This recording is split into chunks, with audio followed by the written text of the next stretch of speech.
এ বন্ধু, কি খবর? ঢাকা থেকে কবে আসলি? কোনো খোঁজ খবর নাই। আরে কি খবর তোর, ভালো আছিস? আলহামদুলিল্লাহ, ভালো আছিস তুই? দিন কি করবি? কোনো প্ল্যান আছে কি?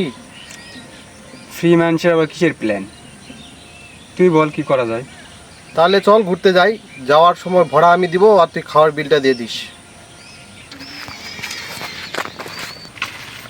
কেনাকাটার টাকা তো বের করলাম যেভাবেই হোক। এখন ও বলতেছে গাড়ি ভাড়া এবং খাওয়ার বিল, গাড়ি ভাড়া খাওয়ার বিল। বন্ধু কি খবর তোর? BMW নেওয়ার পর তো তোর কোনো খোঁজ খবরই রাখিস না। আরে জানি জানি, সময় কারোই হয় না।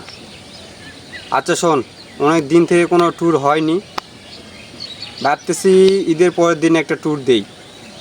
তুই তোর BMW দিবি, আর যাবতীয় যা খরচ, তেল, হোটেল ফি, খাওয়া দাওয়ার সব খরচ আমি দেব।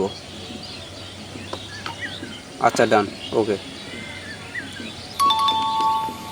গাড়ি তো হয়ে গেল, এখন ফোন দেই।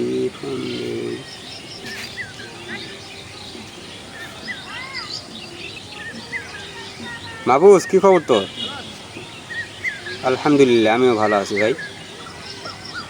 আচ্ছা শোন, সব সময় তো তুই শুধু ট্যুর ট্যুর করিস, ঈদের পরের দিন তাহলে একটা ট্যুর দিতে যাচ্ছি। আমি গাড়ি ভাড়া দেবো, তুই মনে কর যে হোটেল, তাছাড়া খাওয়া দাওয়া থেকে সব যা খরচ আছে সব আমি দেব। আর বাহানা দিস না ভাই, ঈদের সময় কোনো বাহানা চলবে না। তুই যাই মানে যেতে চাইলে বল, আর না হলে বাদ দে। তুই যাবি? ওকে ওকে ডান।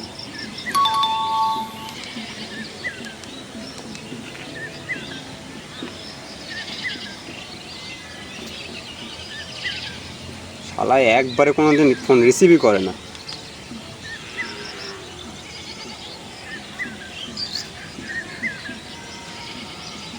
মোহাম্মদ কি খবর তোর?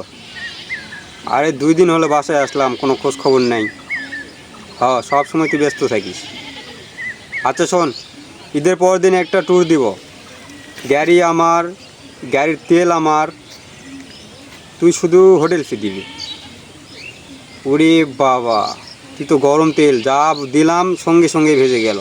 ওকে ওকে ডান। গাড়ি হলো, তেল হলো, হোটেল হলো, এখন খাওয়া দাওয়া। আসসালামু আলাইকুম। হ্যাঁ ভাই, আপনি কেমন আছেন? জি, তো ঈদের পর দিন একটা ট্যুর দিতে চাচ্ছি। মনে করেন যে ওখানে গাড়ি আমার, তেল আমার, হোটেল ফিও আমার, আপনি শুধু খাওয়া দাওয়ার ব্যবস্থা করে দেবেন তাহলেই হবে। ওকে ডান। আচ্ছা ভাই, আলহামদুলিল্লাহ। আচ্ছা, কেনাকাটাও হয়ে গেল, ঘোরাফেরাও হয়ে গেল, কি মজা না।